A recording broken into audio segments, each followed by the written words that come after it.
श्री शिवाय नमस्तुभ्यम, हर हर महादेव। आज 27 जुलाई की गुरु पूर्णिमा शिव पुराण कथा पूर्ण हो चुकी है। कथा का संपूर्ण सार और नए उपाय की जानकारी आपको इस वीडियो में मिलने वाली है। आपको बता दें, आज की शिव पुराण कथा में गुरुजी ने सावन की अष्टमी में किए जाने वाले बिल्कुल नए उपाय की जानकारी दी है। यह शिव पुराण कथा गुरु पूर्णिमा शिव पुराण कथा है, जो कि गुरुजी पंडित प्रदीप मिश्रा जी द्वारा 24 जुलाई से शुरू हुई है। 5 दिवसीय शिव पुराण कथा है, जिसे आप 29 जुलाई तक आस्था यूट्यूब के माध्यम से दोपहर के 1 बजे से 4 बजे तक लाइव देख सकते हैं। आपको बता दें कि आज चौथे दिन की शिव पुराण कथा पूर्ण हो गई है और आज की कथा की संपूर्ण जानकारी आपको इस वीडियो में मिलने वाली है। अगर किन्हीं कारणवश आपने 27 जुलाई चौथे दिन की शिव पुराण कथा का श्रवण नहीं कर पाए हैं, तो संपूर्ण गुरु पूर्णिमा शिव पुराण कथा का सार आपको इस छोटे से वीडियो से प्राप्त होने वाला है।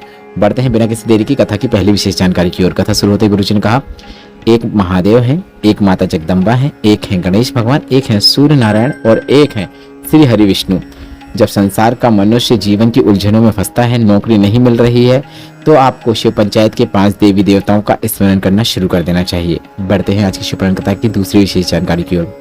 भगवान को पाने के लिए उम्र नहीं देखी जाती, देखा जाता है भगवान को पाने के लिए आपका भाव और आपकी अवस्था। बढ़ते हैं आज की शिव पुराण कथा की तीसरी विशेष जानकारी की ओर। गुरुजी ने कहा, 2 समय पर किया गया भजन हमें नरक में नहीं जाने देता। पहला, बच्चे का जब जन्म होता है तो नाल कटने के पहले अगर आपने भगवान का नाम जाप किया है या मंत्र जाप किया है, तो यह आपको कभी भी नरक में नहीं जाने देता। दूसरा है, संसार का मनुष्य जब अपने घर से जल लेकर भोलेनाथ के मंदिर में जाता है, तो बीच का जो समय होता है जब वह चल रहा होता है, उस समय अगर वह भगवान का नाम जाप करता है, मंत्र जाप करता है, तो उसका दोबारा जन्म नहीं होता है, उसे शिवलोक की प्राप्ति होती है। बढ़ते हैं चौथी विशेष जानकारी की ओर। नारी अगर बच्चों को गंदे कपड़े को साफ करे, बच्चों को साफ करे, या फिर घर के बुजुर्गों के गंदे कपड़े साफ करे और उसके बाद वह भोलेनाथ के मंदिर जाना चाहे, तो वह जा सकती है, क्योंकि नारी अशुद्ध नहीं होती है। वह शिवालय में जाकर 1 लोटा जल शिवलिंग पे चढ़ा सकती है, पूजन अर्चन कर सकती है। बढ़ते हैं आज की कथा की 5वीं विशेष जानकारी की ओर। गुरुजी ने कहा, हमने आपको एक उपाय बताया था, जो कि रात्रि के 9:15 वाला उपाय है, जो कि बहुत ही विशेष उपाय है। कई लोगों ने किया है, पर कई लोग ऐसे भी है जो कहते हैं कि गुरुजी गलत कह रहे हैं। सीहोर वाला महाराज रात्रि को 9:15 में जल चढ़वा रहा है। पर एक बात आप याद रखना, पेट दुखेगा, दिक्कत आएगी, घर का बेटा अपने पिता के पास तुरंत जाएगा, वह समय नहीं देखेगा। उसी प्रकार शिव आपके पिता है, आपको भी उनके पास कभी भी किसी भी समय पहुंच जाना है, जब भी आपको लगे कि आपको समस्या है। बढ़ते हैं कथा की 6वीं विशेष जानकारी की ओर। गुरुजी ने कहा, एक माता ने कहा कि शरीर बढ़ती उम्र के साथ शिथिल होते जा रहा है, तो क्या करें? तो गुरुजी ने कहा, ऐसा बिल्कुल नहीं है। जीवान जवान की जवान होती है, मतलब जो आपकी वाणी है, जो आप बोलते हैं, वह हमेशा जवान ही रहती है। बहुएं आती हैं, जीवान और जवान हो जाती है। 70 की उम्र आएगी, जीवान और जवान हो जाएगी। अगर आपकी जीवान जवान ना हो, तो सास और बहू की कभी लड़ाई भी ना हो। बहुएं बोलती हैं, सासू माँ आप कितना बोलती हो, उन्हें कौन बताएगा तुम्हारा शरीर जवान हो रहा है और सासू की जीवान जवान हो रही है। बढ़ते हैं आज की कथा की 7वीं विशेष जानकारी की ओर। गुरुजी ने कहा, मंदिर बंद है और आप भोलेनाथ के मंदिर में पूजन अर्चन करने गए हैं या फिर जल चढ़ाने गए हैं, तो मंदिर प्रांगण में कोई भी वृक्ष है, उस वृक्ष के नीचे अगर आप शिव का नाम स्मरण करते हुए जल अर्पित करते हैं, तो शिव उसे स्वीकार कर लेते हैं, यह निश्चितता है। बढ़ते हैं आज की कथा की 8वीं विशेष जानकारी की ओर। भोलेनाथ ने स्वयं वचन दिया है, संसार का कोई भी व्यक्ति, अगर वह जलचर है, थलचर है, वायुचर है, कैसा भी है, आड़ा टेढ़ा मंत्र का भी अगर जाप करेगा, तो उसे भी शिव कृपा प्राप्त होकर ही रहेगी, यह निश्चितता है। बढ़ते हैं आज की कथा की 9वीं विशेष जानकारी की ओर। ममता जी पत्र लेकर आई, जिसमें उन्होंने लिखा, संतान सुख नहीं था, इलाज कराने के बाद भी लाभ नहीं हो रहा था। माँ के कहने पर आपकी कथा सुनना शुरू किया, जल चढ़ाना शुरू किया। दिल्ली की कथा एक दिन की हमने पंडाल में बैठकर सुनी। इसके बाद पंडाल की जो मिट्टी थी उसे मैंने गर्भ में लगा लिया। बाबा की कृपा हुई है, पुत्र रत्न की प्राप्ति हुई है, उसका नाम हमने शिवांश रखा है, उसी का आभार व्यक्त करने हम कथा पंडाल में आए हैं। बढ़ते हैं आज की कथा की 10वीं विशेष जानकारी की ओर। गुरुजी ने कहा, आजकल लोग दिन भर भगवान का नाम जपते रहते हैं, पर घर के पति से, सास से, ससुर से प्रेम से बातें नहीं करते हैं। आजकल तो एक बटन जैसी मशीन आ गई है, जिसे उंगलियों में फंसाकर दिन भर नाम जाप करते रहते हैं। भगवान का जाप संख्या से नहीं होता, एक बार भी अगर आपने दिल से भगवान को भज लिया, विश्वास कर लिया, उतने मात्र से भगवान की कृपा आपको प्राप्त हो जाती है।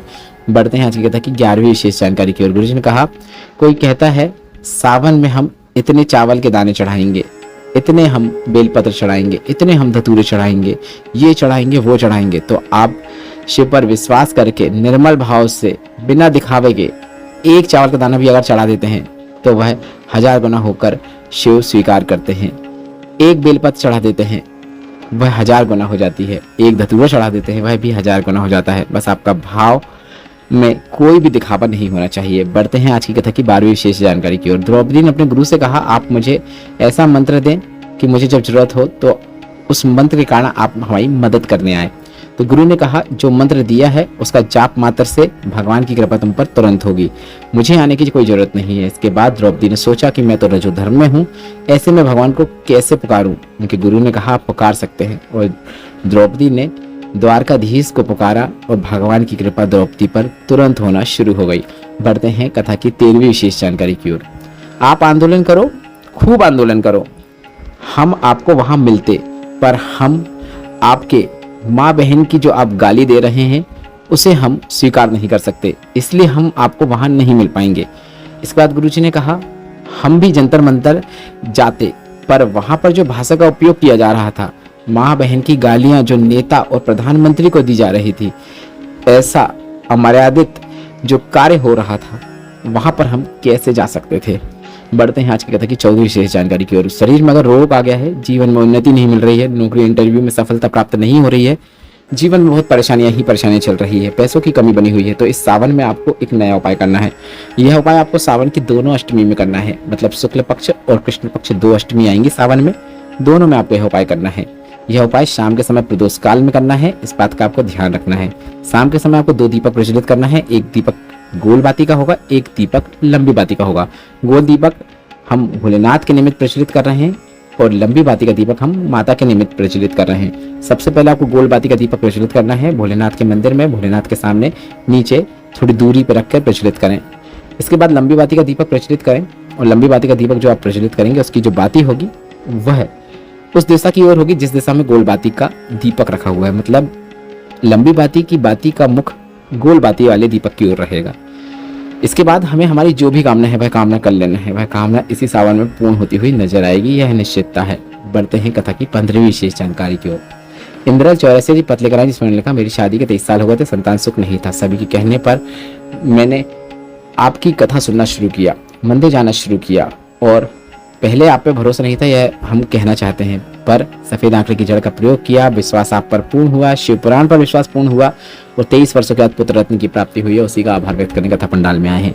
बढ़ते हैं 16वीं विशेष जानकारी की ओर। चंद्र जी पत्र लेकर आए, जिसमें लिखा, 7 साल बाद संतान सुख प्राप्त हुआ है। 7 साल से संतान सुख नहीं था, टीवी में कथा सुनना शुरू की, घर में ही आसन लगाकर कथा सुनते, घर के ही आसन के नीचे की मिट्टी को अपने घर में लगा लेते, बाबा की कृपा से संतान सुख हुआ है, उसी का आभार व्यक्त करने कथा पंडाल में आए हैं। बढ़ते हैं 17वीं विशेष जानकारी को। कैलाश जी पत्र लेकर आए, इसमें लिखा, मेरा बेटा MBBS की तैयारी कर रहा था, 1-2 नंबर से रह जाता था, हमने पंडाल में बैठकर कथा सुनने की कामना करी और बेटा के नीट क्लियर हो गया है, उसी का आभार व्यक्त करने हम कथा पंडाल में आए हैं। बढ़ते हैं 18वीं विशेष जानकारी की ओर।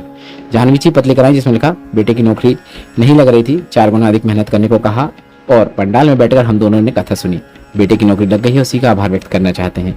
बढ़ते हैं अगली विशेष जानकारी को। मनीषा जी पत्र लेकर आई, जिसमें लिखा, 7 साल हो गए थे, संतान सुख नहीं था, टीवी में कथा सुनना, संतान सुख की कामना करी, संतान सुख प्राप्त हुआ है, उसी का आभार व्यक्त करने कथा पंडाल में आए हैं। बढ़ते हैं आज की कथा की 20वीं और अंतिम जानकारी की ओर। 17 अगस्त से 23 अगस्त तक जयंती भाई स्टेडियम भिलाई में शिव पुराण कथा होगी। सावन मेले की शुरुआत 30 जुलाई से होगी और 25 अगस्त को गुरुजी पंडित प्रदीप मिश्रा जी भूम प्रदोष के दिन कावड़ यात्रा करते हुए नजर आएंगे। 11 अगस्त को सावन शिवरात्रि का पूजन करते हुए नजर आएंगे। वीडियो में बताई गई जानकारी संबंधित जो भी आपके मन में प्रश्न है, वे सभी प्रश्न आप कमेंट बॉक्स के जरिए पूछ सकते हैं। मेरे द्वारा दी गई जानकारी अगर आपको थोड़ी सी भी उपयोगी लगी है तो इस वीडियो को लाइक करके कमेंट बॉक्स में श्री शिवाय नमस्तुभ्यम या फिर हर हर महादेव जरूर टाइप करें। श्री शिवाय नमस्तुभ्यम, हर हर महादेव।